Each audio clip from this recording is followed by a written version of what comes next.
বন্ধুরা, সকাল সকাল একটা সুন্দর রান্না করতে গেছিলাম।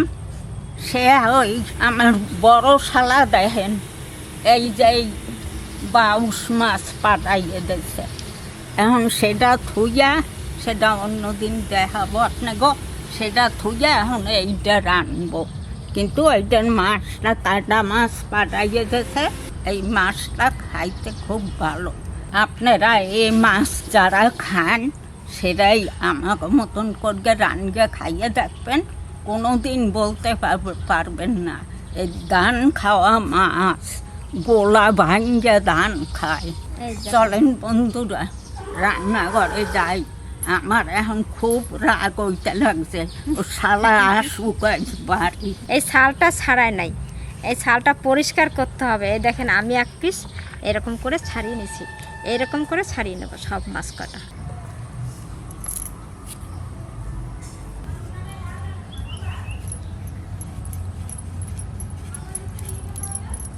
বাবা যা মোটা ছালটা।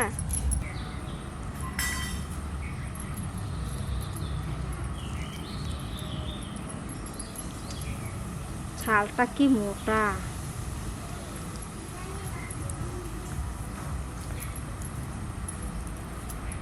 ভিতরে তো পুরো চকচক করছে। কি সুন্দর কালার। ছালটা উঠে নইছে, তা মনে হয় যে ছাল উঠে নাই না।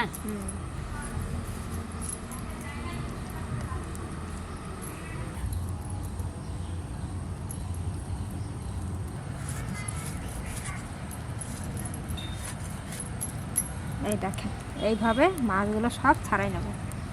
আর এই ছালটা কি মোটাই দেখেন।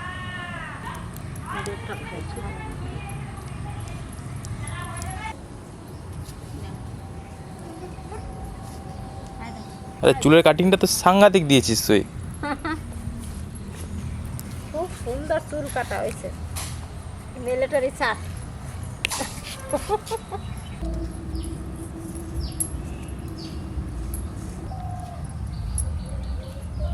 তিনখানা হলো, চারখানা।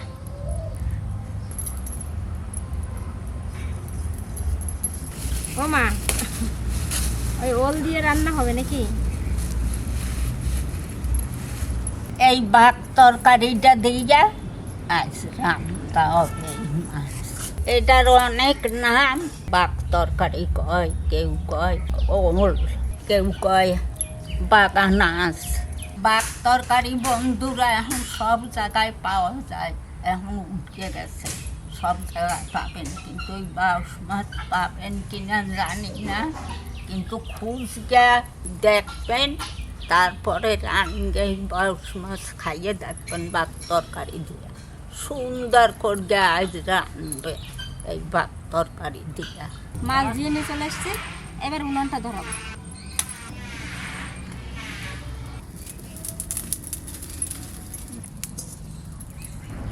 মাছে নুন হলুদ দিয়ে দিচ্ছি।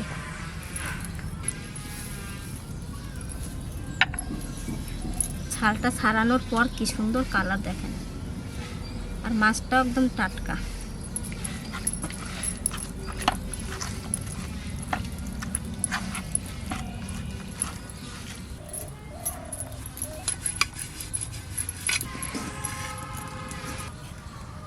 শুকনো খোলা একটু এই তেজপাতা, জিরে, ধনে আর শুকনো লঙ্কা একটু ভেজে নেব।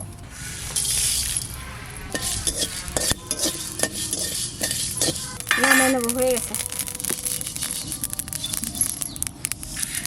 মাছ ভাজার জন্য সর্ষের তেল দিচ্ছি।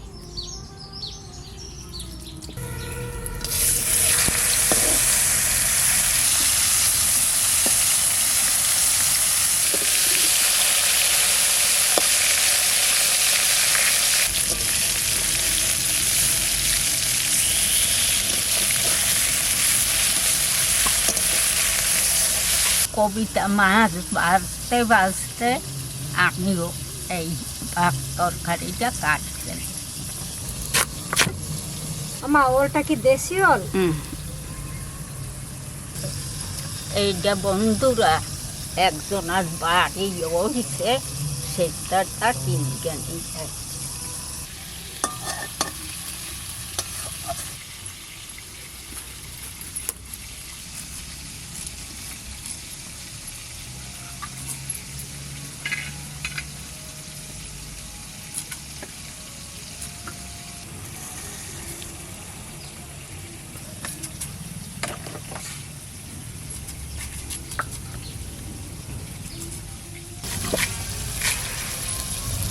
বড় না আবার খুব ছোট না, মাঝারি সাইজ হবে।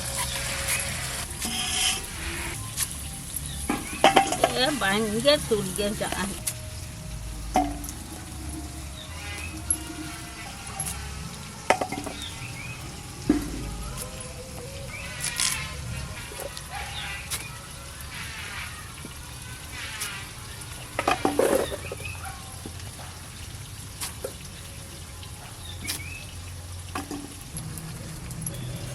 আমি আজকে কাঠ একখান ঢুকাইছি।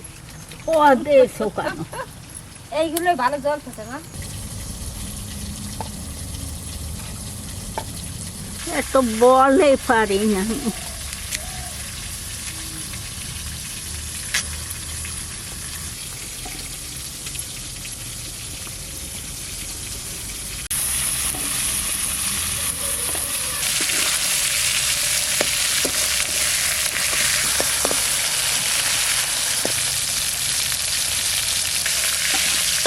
মাছ ভাজা হয়ে গেছে, তুলে নেব।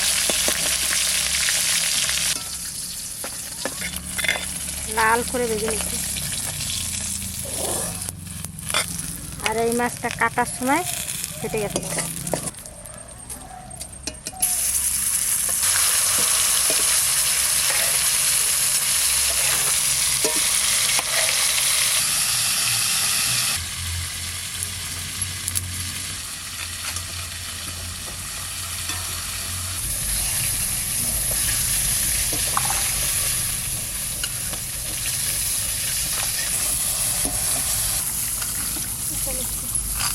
মাছ ভাজা হয়ে গেছে, ওই তেলের মধ্যে পাক তরকারিটা দিয়ে দিচ্ছি।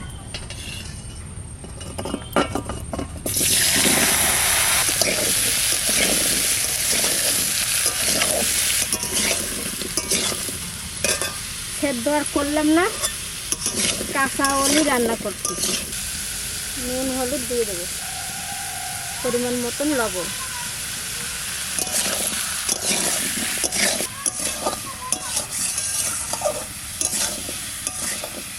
কষানো হয়ে গেছে, এবার জল দেবো।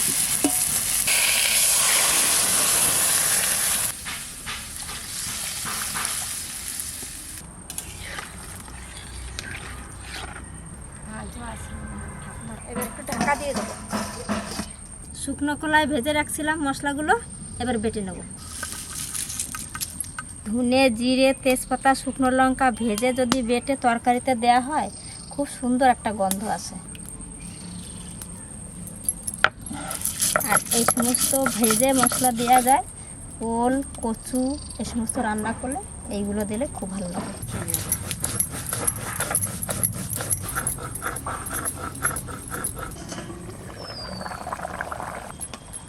হ্যাঁ, ওল সেদ্ধ হয়ে গেছে, দেখুন সেদ্ধ হয়ে গেছে। কাঁচা লঙ্কা দিয়ে দিচ্ছি। ভাজা মাছগুলো দিয়ে দেবো।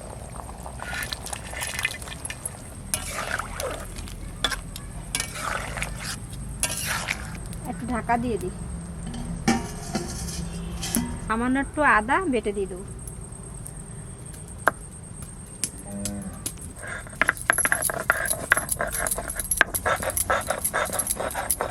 এবার আদা বাটাটা দিয়ে দিচ্ছি।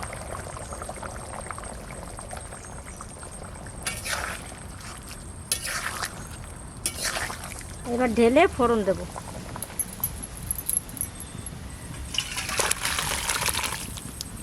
তেল দিচ্ছি, তেজপাতা, শুকনো লঙ্কা, জিরে,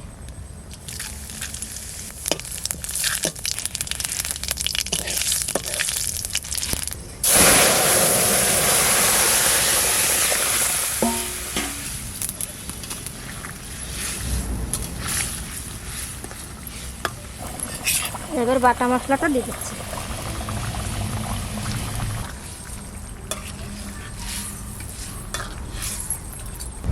তরকারি সেন্ট বেরিয়ে গেছে।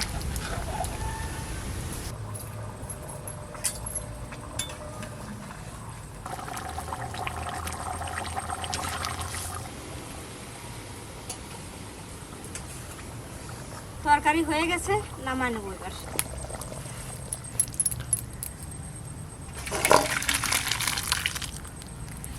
একটু ঝোল ঝোল রাখতে হয়। আলু, কলা, কচু এই সমস্ত রান্না করলে একটু ঝোল ঝোল রাখতে হবে, এই ঝোলটা টেনে যাবে পরে। বন্ধুরা দেখলেন আপনারা যে বাউশ মাছ দিয়ে ওল রান্না হয়েছে, দেখুন কী সুন্দর। দেখুন এই মাছটা কিন্তু দারুণ স্বাদ, আর ওল দিয়ে কিন্তু খুব ভালো লাগে খেতে। মাছটা থেকে মাছটা কাটা রাখলে দেখেন ও দারুণ স্বাদ এই মাছের।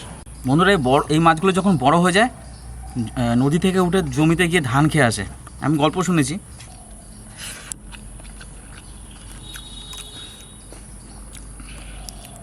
আহা, দেখুন মাছটা কত শক্ত।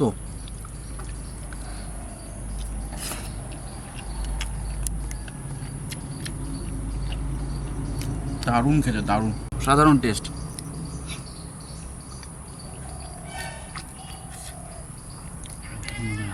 তেলটাই দারুণ,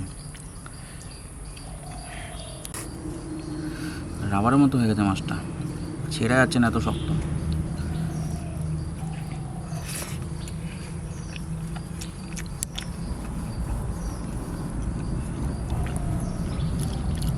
দারুণ টেস্ট বন্ধুরা, পেলে অবশ্যই খাবেন। কিন্তু এই মাছটা দেখতে খুব কম পাওয়া যায়, যদি চোখের সামনে কখনো পড়ে যায় অবশ্যই কিনবেন। একবার খেলে ভুলতে পারবেন না এত স্বাদের, যারা খেয়েছেন তারা জানেন। এটা মাংসের মতো রান্না করলে খুবই ভালো লাগে।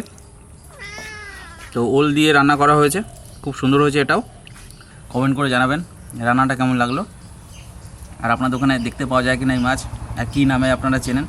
কুচে মাছ আলাদা, পাকাল মাছ আলাদা, আর এটা কিন্তু বাউশ মাছ। দেখবেন দুটো ডানা আছে সাইডে, কুচে বা পাকাল মাছের ডানা থাকে না, সাইডে ডানাগুলো থাকে না।